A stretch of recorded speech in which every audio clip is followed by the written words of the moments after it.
just want to speak the name of Jesus. Para nuestra alma, pues, eso nos da alegría, ¿no? Nos goza, porque todos tenemos el mismo lenguaje. Si hubiese una persona de la calle que no conoce al Señor, esto le sonaría un poquito a chino, ¿no? Lo que hablamos nosotros, ¿no? Cuando hablamos de la sangre de Cristo y eso qué es, ¿no? Bueno, hoy ya sabéis de lo que vamos a hablar, del bautismo. La mayoría, por no decir todos, menos los jóvenes que estamos aquí, estamos bautizados, ¿no? Pero ¿sabemos lo que realmente es el bautismo? Pues nos bautizaron y punto. ¿Pedimos nosotros el bautismo o nos lo sugirieron? La última vez estuve hablando de las dos ordenanzas que tiene la Iglesia. Hay dos mandatos que Dios da a la Iglesia. El primero, ¿cuál era? Que lo mismo el último día. ¿Cuál era? La Santa Cena. La Santa Cena. Son mandatos. Jesús dice, hacer esto en memoria de mí. Siempre que os acordéis de mí, hacer esto. Y el segundo mandato es el bautismo. Es una ordenanza, no es una opción. Todo el que reciba al Señor tiene que bautizarse. Pero, ¿qué condiciones hay? ¿Nos bautizamos y ya está? Llevamos a nuestros niños al pastor y decimos, bautícenle a los niños. Que ya están todos bautizados menos esto. Aquí lo hace. Nosotros no. Entonces hoy vamos a ver la segunda ordenanza que hay para la Iglesia, y es el bautismo. Y vamos a coger unos versículos, este es el título del sermón, que dice, una vida enterrada, una vida renovada. Quien no sepa de qué estamos hablando, ¿a quién van a enterrar? Y que al enterrarlo se renueva. Cosa rara. Vamos a coger una lectura que se encuentra en Romanos capítulo 6 para introducir nuestro tema de el bautismo.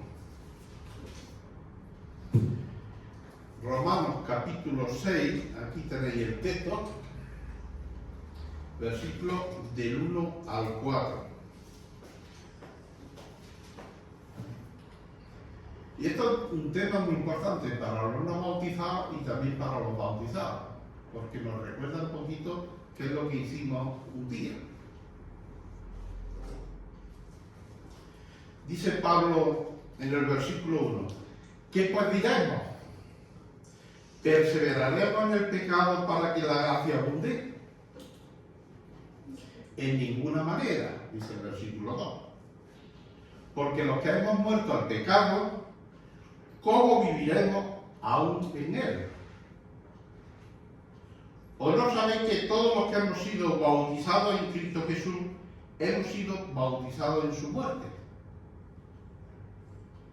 Porque somos sepultados juntamente con él, para muerte en el bautismo, a fin de que como Cristo resucitó de los muertos por la gloria del Padre, así también nosotros andemos en vida nueva. Qué precioso texto, ¿no? ¿De qué nos está hablando Pablo? Si este texto lo extraemos puntualmente, puede que nos perdamos un poquito del contexto que Pablo quería enseñar. Para eso tenemos que irnos una página atrás, en el capítulo 5 y el versículo 20. Que lo tenemos aquí, 20-21. Dice, pero la ley se introdujo para que el pecado abundase. Mas cuando el pecado abundó, sobreabundó la gracia. Para que así como el pecado reinó para muerte, así también la gracia reine por la justicia para la vida eterna mediante Jesucristo, Señor nuestro. Esto un poquito hoy un filete. Los que estáis acostumbrados a la leche espiritual, quizás perdáis un poco, pero prestad atención, ¿no? Porque es una verdad como un templo. Si hacemos una mala lectura de este último texto, del capítulo 5, versículos 20-21, podemos llegar a pensar que el fin de la ley, ¿sabéis lo que es la ley, no? ¿Qué es la ley? Podéis llamar, los mandamientos.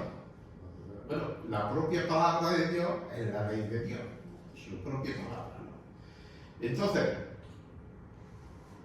si no leemos correctamente o entendemos mal, podemos llegar a pensar que el fin, el propósito de la ley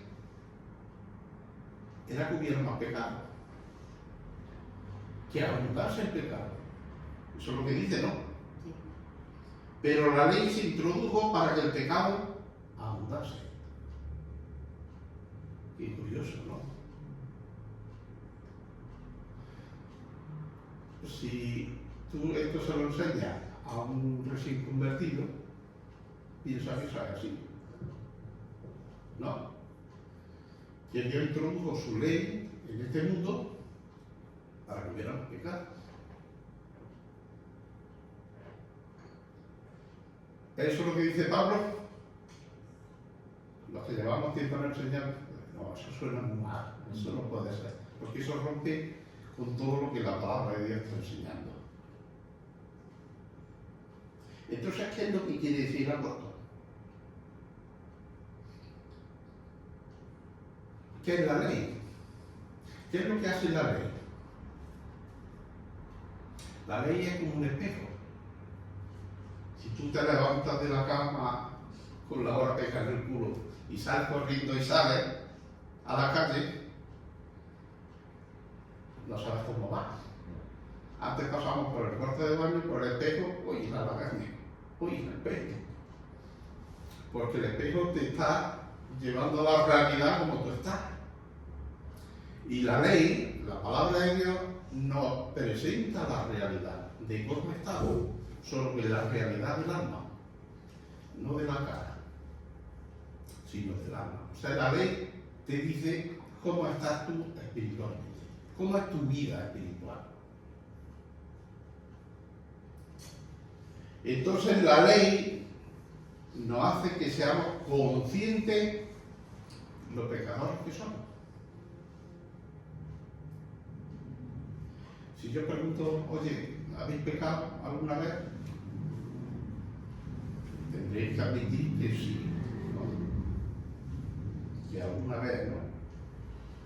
Entonces, todos nosotros admitimos que en algún momento hemos pecado, que tenemos un pecado, ¿no? Yo no sé si vosotros cuando habláis del Evangelio a las personas, a otras personas, empleáis la ley, utilizáis la ley. Yo sí. Yo le hablo de los mandamientos de Dios.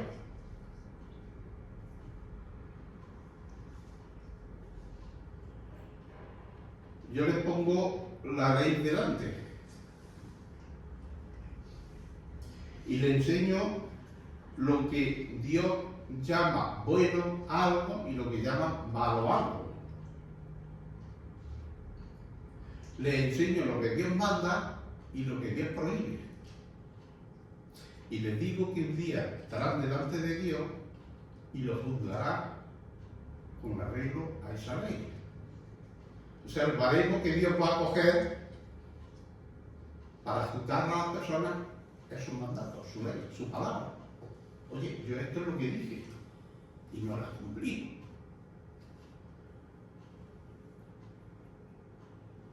Pero los judíos tenían un problema, y es que habían cogido la ley literalmente. Bueno, y eso lo comprabas tú en la calle. Cuando yo le hablo de la ley, hay un mandamiento que yo siempre lo refiero. Digo, no matarás. Y me dice, ese lo cumplí yo. Yo no he matado a nadie.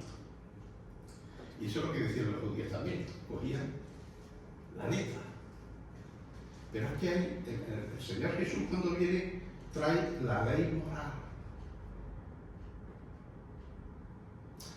¿Cómo Dios quiere que tú te conduzcas en tu vida?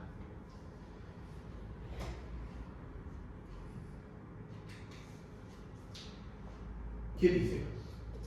Mateo 5:21. Yo siempre le refiero esto.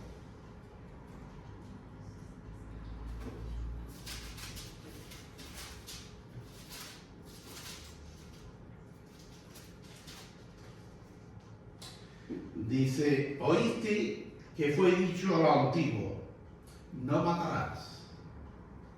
Y cualquiera que matare será culpable de juicio. Tú matas a alguien, te llevan al juez y lo das a la cárcel. Tiene su pena, ¿no? Antes pasaba lo mismo. Versículo 22. Pero yo digo que cualquiera que se enoje contra su hermano será culpable de juicio. ¿O no? O sea, yo cabrearme con Rubén es lo mismo que si lo mato. Dios dice sí. Esa es mi ley moral. No he matado a nadie, pero ahora resulta que he matado a muchísimas personas. Para Dios. ¿Y a qué me va a juzgar con ese mandamiento? Entonces, ellos se quedaban solo en la letra y Jesús va más allá. Y dice, no. Y enojarse contra tu hermano es exactamente que matarlo. Tiene el mismo juicio. Y cualquiera que diga necio, o sea que yo os llamo tonto, y tiene el mismo juicio. O sea, Dios me va a condenar lo mismo y si lo mato. Cuando yo le explico esto a las personas, dicen, ¿quién se salva de ahí? ¿Quién se escapa? Pues eso es lo que quiere la ley, que terminas con ella. La ley nos refleja y nos dice, eso eres. Un asesino.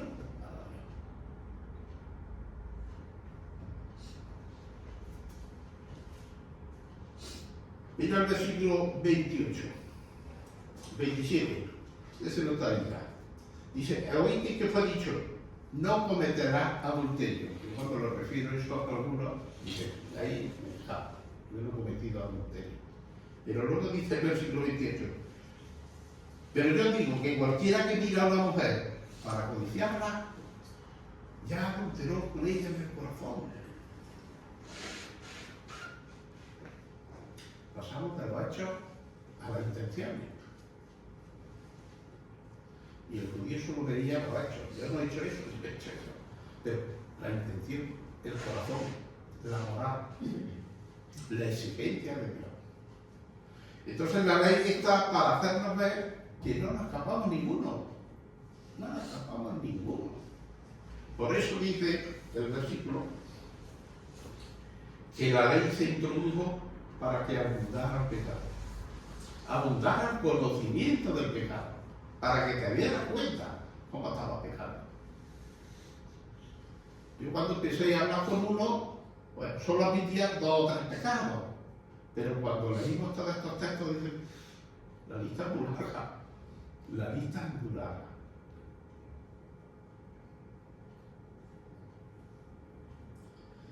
Entonces, cuando le pones la ley de Dios delante y le enseñas lo que Dios dice, esto es bueno y esto es malo, tiene otro concepto de Dios y de ellos mismos.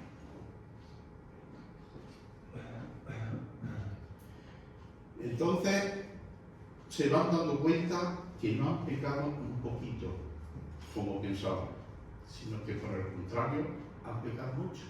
De verdad, tú cuando lees la palabra de Dios te das cuenta lo miserable que eres, lo miserable que eres. Y cuanto más te acercas a la santidad de Dios, a lo que es Dios, más sucio te vas a ver a ti mismo. La ley de Dios abunda en pecado, porque lo veo, lo percibo, lo percibo. En ese sentido, la ley se introdujo para que la tradición abundase. Es la ley de Dios, es la palabra de Dios la que nos hace ver que somos muy pecadores, extremadamente pecadores, viles pecadores. Y yo he visto personas cuando han entendido esto echarse a llorar, porque eran ignorantes de cómo vivían. Y cuando se ven tan sucios, entonces es cuando buscan a Cristo, entonces es cuando buscan a alguien que nos libre de esa carga.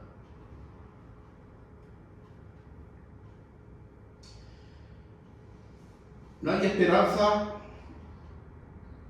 para la persona que se presente delante de la ley, que es santa, es buena y perfecta. Salmo 119, todo habla de la palabra de Dios, salmo precioso.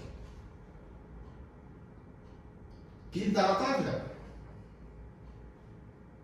¿Quién es el que no puede haber tenido un pensamiento impuro? De hecho puede, pero mete todo. No cumplimos los requisitos. Y ese es el propósito de la ley, presentarnos los requisitos.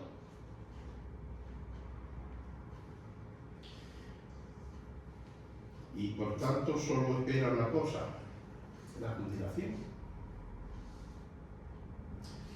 No espera el fuego eterno.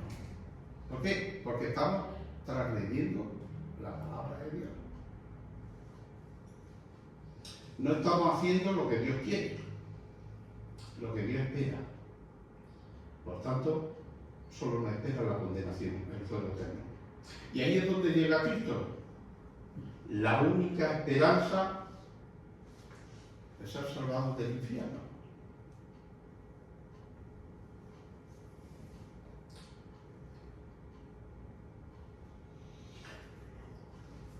Hace años, dentro del campo, cuando estaba a cargo de la iglesia, llegó un joven con un problema físico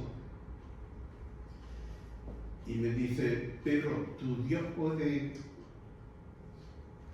quitarme este problema? A veces la gente llega al Evangelio desesperada, con problemas, con necesidades. Yo podría haber dicho, claro,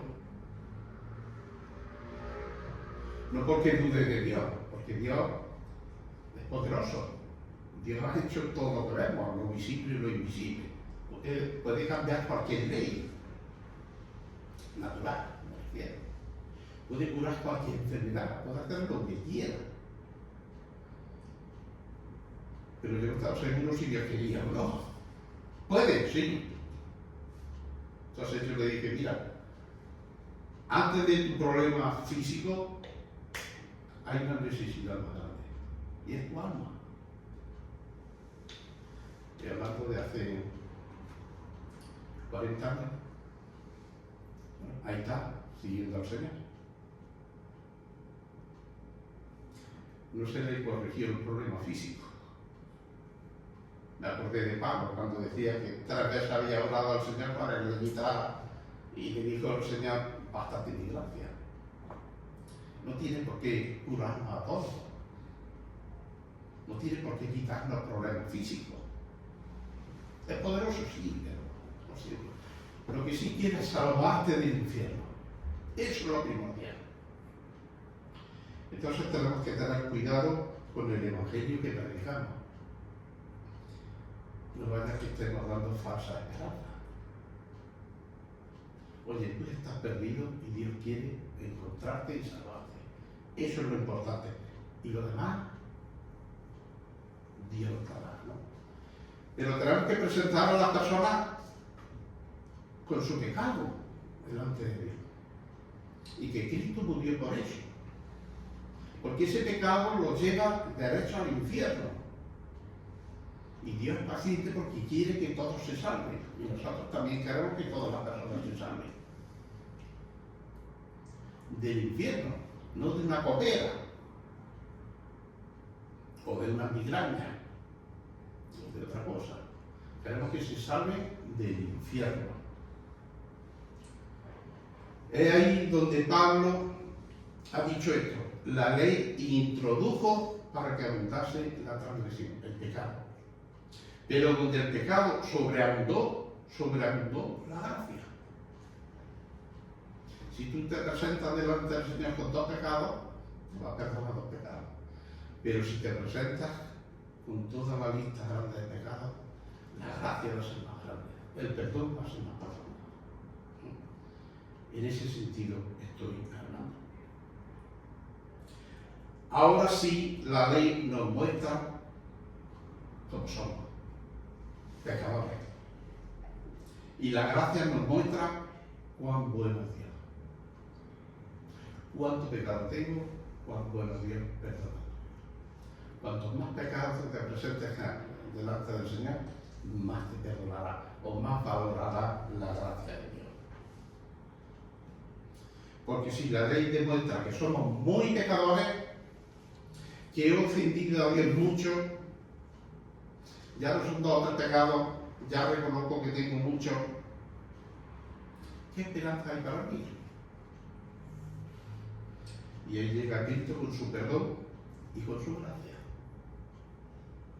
Por eso, donde abundó el pecado, la gracia fue todavía más grande. Dice sobreabundó.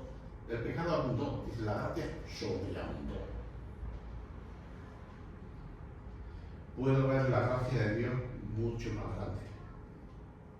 Ahora, el problema es que no todos lo entendían esto, tal como yo lo he explicado, sino que estaban torciendo la idea.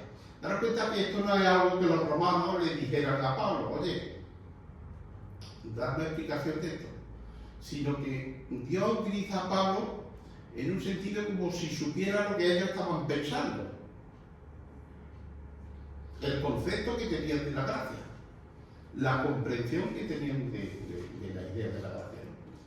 Entonces Pablo se anticipa: estos están pensando esto, y yo les voy a contestar, les voy a enseñar, ¿no? Vemos cómo Dios lo utiliza, ¿no? Entonces estaban dándole la vuelta a la tortilla, y lo que estaban algunos pensando, no todos, algunos estaban pensando es: bueno, si Dios se glorifica en mi pecado, porque así muestra su gracia, si yo peco, sobreabunda la gracia, bueno, si Dios es exaltado en mi pecado, ¿por qué? Porque muestra su misericordia y bondad, entonces voy a pecar más, para que la gracia la vea más. No sé si me sigue. Voy a pecar más. Así se le da un Dios con más gracia. ¿Imagináis? Se le da un Dios más misericordioso, porque le está perdonando todos los días 200 pecados. Qué exaltado a Dios. Se ve la gracia un montón.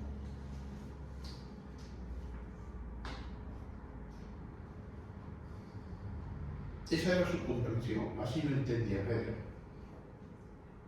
Pero tristemente, en algunos lugares se está enseñando una gracia que casi llega al libertinaje, hoy en día.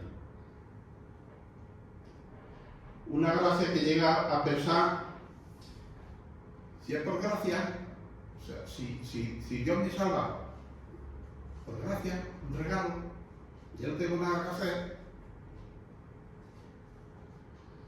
la salvación está garantizada, vivo mi vida como quiero, ¿qué tengo? Por gracia. Un día, cuando llegue al cielo, el Señor me va a decir: bueno, has tenido una vida de pecado, pero como es por gracia, entra a mi gloria. Así estaban pensando algunos de los judíos, ¿no? Pecar mucho para que la gracia de Dios se vea más.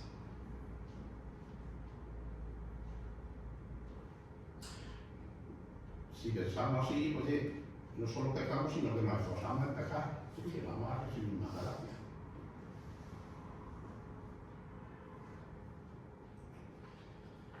Equivocado, ¿no? Equivocado. Y en el versículo 2 del capítulo 6, lo sabemos, ahí, en uno ya habíamos dicho, ¿qué diremos? ¿Perseveraremos en el pecado para que la gracia abunde? Y Pablo dice, en ninguna manera, hermano, lo que estáis pensando, estáis equivocados. Yo no estoy diciendo eso, ni la palabra de Dios dice eso.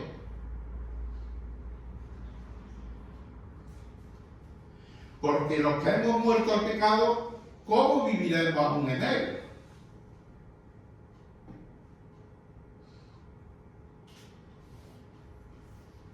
O sea, haber sido salvado, haber sido alcanzado por Dios, representa haber muerto al pecado. Luego vamos a seguir pecando.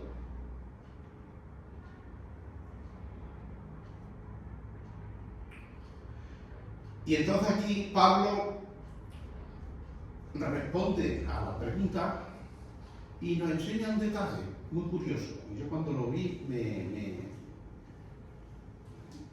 lo sabía, pero me gustó, ¿no?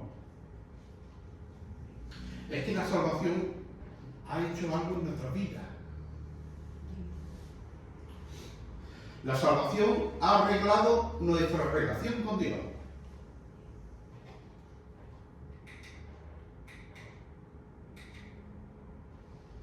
¿Qué dice?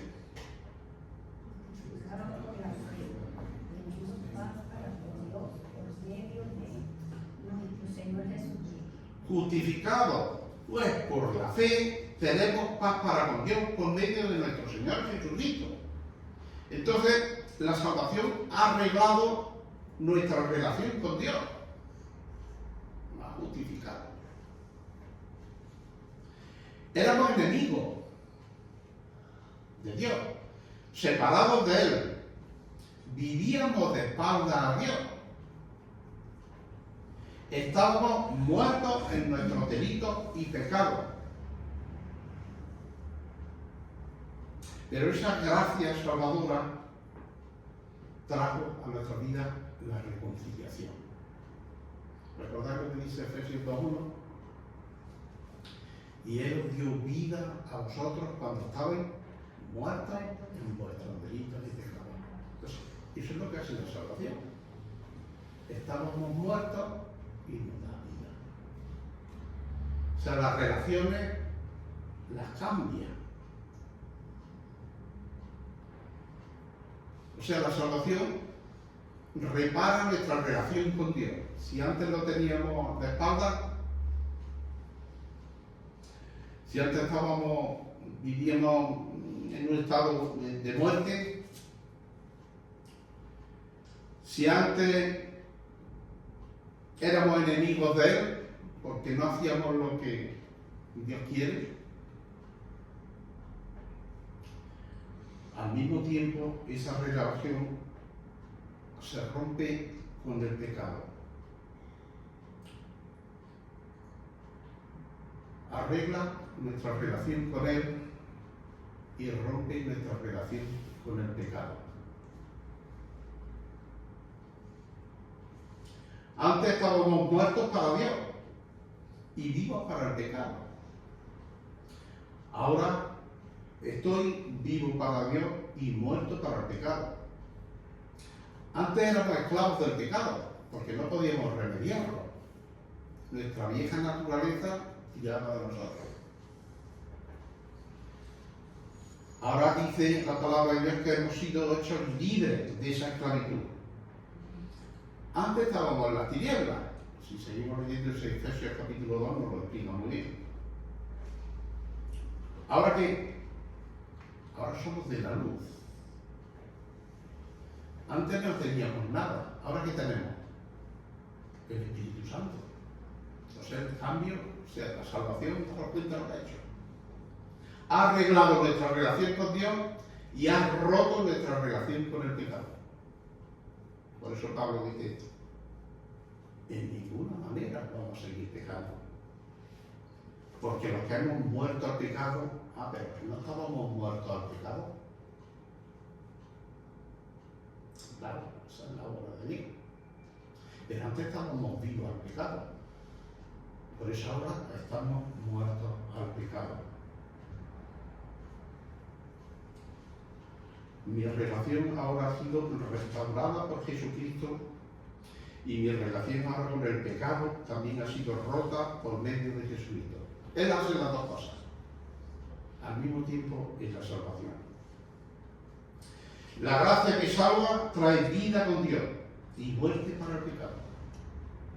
Eso es lo que quiero que quede claro en esta mañana. Que la gracia que salva trae vida con Dios y muerte para el pecado. ¿Cómo va a seguir pecando? Claro que no es simplemente decir creo en Jesús y ya está. También creer en Jesús. Porque es por gracia, mediante la fe, no por obras, como dice la palabra de Dios, para que nadie se gloríe. Pero cuando esa fe es verdadera, cuando ese yo creo sale del corazón y es genuino, cuando no es una fe cultural, como antes éramos todos católicos, no, todos católicos. Mi padre era católico y yo católico.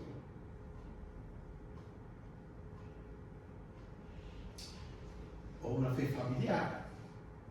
Traemos a nuestros niños a la iglesia, ellos vienen acompañándonos, pero ellos tienen que tener su experiencia con el Señor.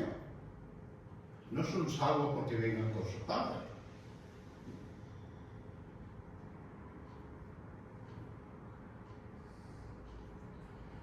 La fe que salva no es por costumbre y pasa de padre a hijo, ¿no?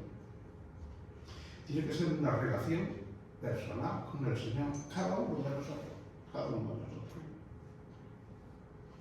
Cuando Dios llega a nuestra vida, trae vida, gracias a Cristo, que ha hecho esa relación. Hemos sido justificados de nuestra falta, de nuestro pecado. Pero cuando Cristo viene a nuestra vida, que trae vida para Dios, también trae muerte al pecado. Somos capacitados para luchar contra el pecado, gracias al Espíritu Santo. Y esto es lo que dice Pablo. No podemos seguir pecando. Porque nosotros, nos dice eso, nosotros, ¿quién son nosotros? ¿Todo el mundo? No, los creyentes. Los creyentes. Los que se han convertido. El que no se ha convertido no entiende esto. Los creyentes hemos sido muertos al pecado por la obra salvífica de Cristo. Por lo tanto, no tiene ningún sentido, como dice el texto, mirad el versículo 2,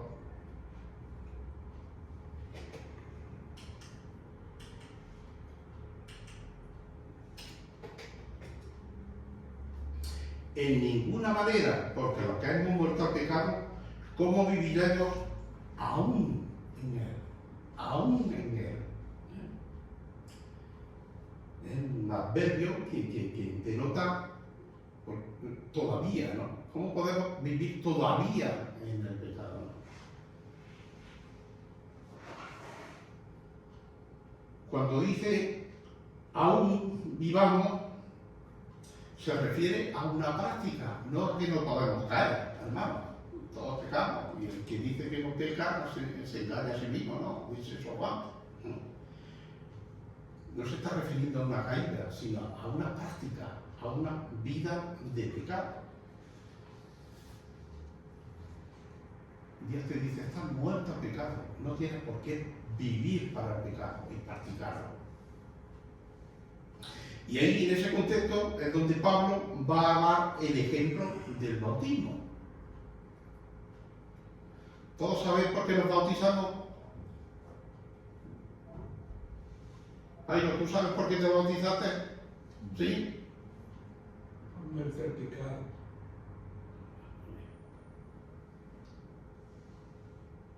Pero hay quienes piensan que el bautismo salva. ¿Lo imagináis? Los responsables de la iglesia decimos quién se debe de bautizar, quién está preparado para bautizarte. ¿Te imaginas que yo diga, tú te salvas o no te salvas? No te bautizas, no te salvas. Te mojo un poquillo, te salvo un poquillo. Caes por su propio peso. Por meter la cabeza en el agua nadie se salva. Pero por desgracia conocemos a personas que se han bautizado, han estado un tiempo en la iglesia, pero luego los ves siguiendo su vida, viviendo en el mundo, no sin nada. ¿No? ¿Por qué? Bueno, posiblemente hay personas que dan ese paso sin tener una fe verdadera y luego no han persistido, luego no han seguido en la iglesia. Posiblemente alguien lo animó, venga, bautízate ya.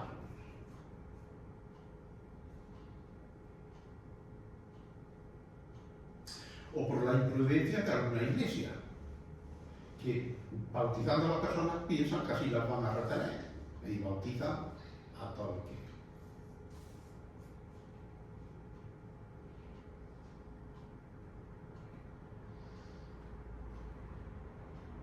¿A ti te explicaron el bautismo cuando te bautizaron, José? No. A mí me dieron una hoja. Yo me la leí. Una hoja para que la leyera. Bueno, pues en alguna iglesia hay esa práctica, ¿no? Que bautizan a la ligera sin enseñar realmente lo que implica el bautismo. El bautismo es un símbolo. Hemos dicho ya que lo salva, que agua. Simplemente que con un significado. Esos son símbolos también. Allí no está ni la sangre de Cristo ni su cuerpo. Pan y vino de dulce. Pero tiene una simbología para nosotros. Nos recuerda algo. El bautismo es lo mismo, tiene su simbología. Luego hablas con personas que se han bautizado y llegas a la conclusión que malamente entienden el Evangelio, ni siquiera. Bueno, y pueden estar entre nosotros, ¿no? Y llevar años con nosotros. Bueno, nuestros propios niños se tiran años aquí en la iglesia y no por eso vamos a bautizarlos. ¿Por qué? Porque ellos tienen que tener su encuentro con el Señor, darse cuenta que, con la ley, que son muy pecadores y que Cristo murió por ellos. Y a esa realidad tienen que llegar a ellos. Entonces, cuando lleguen a esa realidad y digan, quiero bautizarme, porque me he arrepentido de mis pecados, que eso es lo que significa el Evangelio, el bautismo, y quiero decirle a todos que quiero seguir a Cristo. Entonces se bautizan.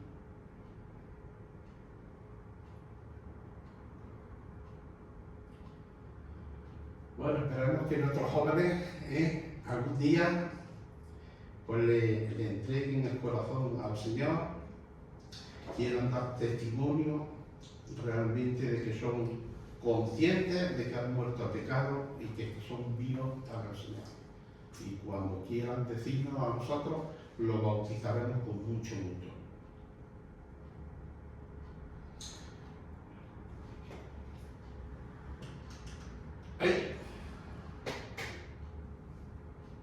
¿Qué es lo que nos dice eso?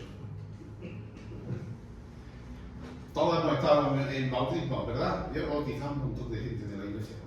En Torre del Campo, la mayoría están bautizados conmigo. ¿Quién nos enseña eso?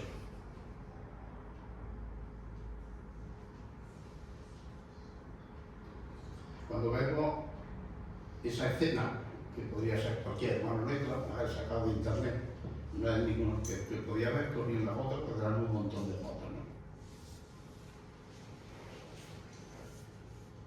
Me está diciendo que cuando la persona baja al agua, está diciendo, he muerto al pecado. Y que cuando se levanta, si no sabe de ella, hay que levantarla, cuando se levanta, dice, he resucitado para Cristo. Eso es lo que nos transmite. Entrar y subir del agua. Se sumerge en el agua, muerto al pecado. Y su vieja naturaleza se queda aquí. Y al salir, testifica que ha resucitado a una nueva criatura. Ya no es mismo. Pero no pasa ahí. No pasa ahí cuando se bautiza. Eso es que está diciendo que ya lo ha experimentado. Eso después, antes. Se pasó antes. Y con el bautismo está testificando lo que ha pasado en su vida. Solo va a dar testimonio de lo que Dios ha hecho en su vida ya. Versículo 4. Porque seremos sepultados juntamente con Él para muerte por el bautismo. ¿Cómo vamos a seguir pecando? ¿Cómo vamos, si yo sé que esos pecados voy a seguir esclavizado y hacerlo? No, de ninguna manera. Si ya soy una nueva persona, eso es lo que he dicho bautizándome.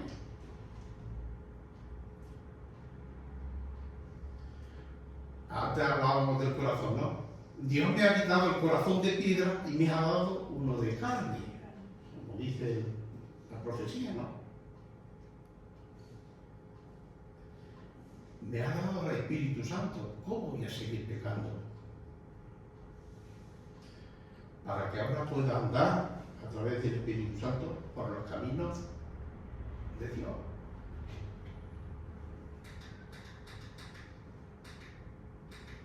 Segunda de Corintios 5:17, que lo sabemos todos de memoria. ¿Qué dice? Si alguno está en Cristo, nueva criatura es. Las cosas viejas pasaron, he aquí todas son hechas nuevas. No es que las cosas viejas pasaron y mi pecado ya se quedó aquí, ya no me voy a acordar. No dice eso. Las cosas viejas pasaron son la esclavitud al pecado. Nuestro pecado de vez en cuando es bueno hacer memoria de ello. Para decirle al Señor gracias, porque ¿de dónde me has sacado? ¿Qué hubiera sido de mí si no me hubieras perdonado? ¿No? Entonces, bueno, los símbolos nos invitan a pensar eso, ¿no? Nos invitan que Cristo murió por nuestros pecados, sí que los tenemos presentes. No para condenarnos, ni para martirizarnos, sino para decir gracias. Que yo andaba antes por el camino de la oscuridad, de la muerte, y tú me has sacado de ahí. Esa es la memoria que tenemos que hacer. Soy una nueva criatura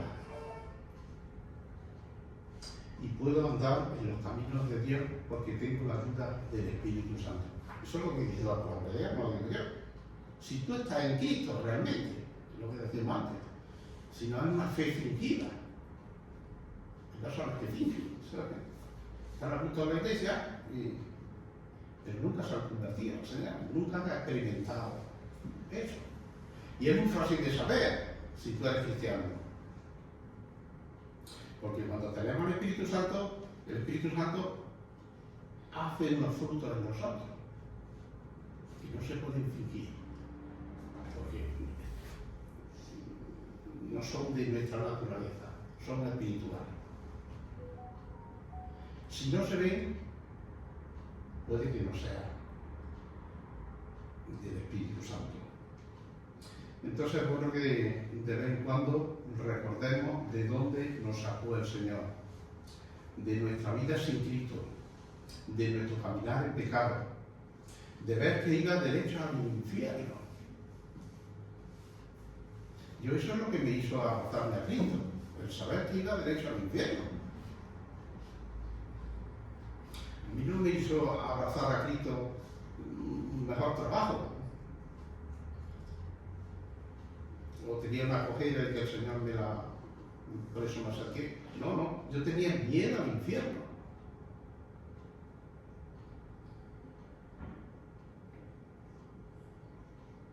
pero Él vino a buscarme sin merecerme, el buen pastor que dejó las 99 ovejas y vino a por mí, una oveja descarriada. Como no te veas así, no te acercas al Señor. Tienes que ver descarriado. Yo no lo escogí, sino que Él me escogió a mí primero. Yo no lo amé, sino que Él me amó a mí primero. Y el recordar esto a mí me anima a adorarle, como hemos hecho esta mañana, a cantar con el corazón, como hemos hecho esta mañana, a luchar contra el pecado. ¿Por qué? Porque le costó su sangre a nuestro Señor. Y eso es lo que nos recordarán los símbolos ahora cuando los tomemos. Pero ya no somos los mismos, ¿verdad? Cuando te conviertes, notas que algo cambia en ti. Ves las cosas de diferente forma. Ya no pecamos de la misma manera. Que podemos pecar, sí, pero nos duele. Y odiamos el pecado. Y lo aborrecemos. Pero todavía hay una lucha en nosotros. Y de vez en cuando caemos. Pero ya no nos lo tomamos lo mismo, ¿no? Leemos la Biblia para guardar la palabra en nuestro corazón, para no pecar contra él, como dice el Salmo 119, ¿no? En mi corazón guardé tu dicha para no pecar contra ti. Cuando tienes la vida de Cristo, eso lo haces tuyo, porque no quieres pecar. Nos alentamos unos a otros. ¿A qué? A no pecar. Nos alentamos al amor, a la buena obra, a la santidad, a la piedad, a todo lo que dice la palabra de Dios. Aunque en el camino caigamos. Pero cuando caigamos, porque todavía tenemos esa lucha, como yo digo, dentro de nosotros, esa carne que no está mortificada del todo. Cuando caiga ya sé que no soy el mismo, que no estoy muerto, que no soy esclavo de ese pecado, que soy una nueva criatura y que si confieso mi pecado, ¿qué dice? Él es fiel y justo para perdonar. O sea, esa es nuestra esperanza, ¿no? Esto es lo que testificamos cuando nos bautizamos. Esto es el bautismo, señores, no es otra cosa. Que somos nuevas criaturas. Cuando salimos del agua decimos que somos nuevas criaturas. Que ahora no somos nosotros dueños, señores de nuestra vida. Que ahora el Señor es Jesús. Que aborrezco el pecado, que me arrepiento de mi vida de pecado y que mi esperanza de salvación la he puesto en Cristo Jesús.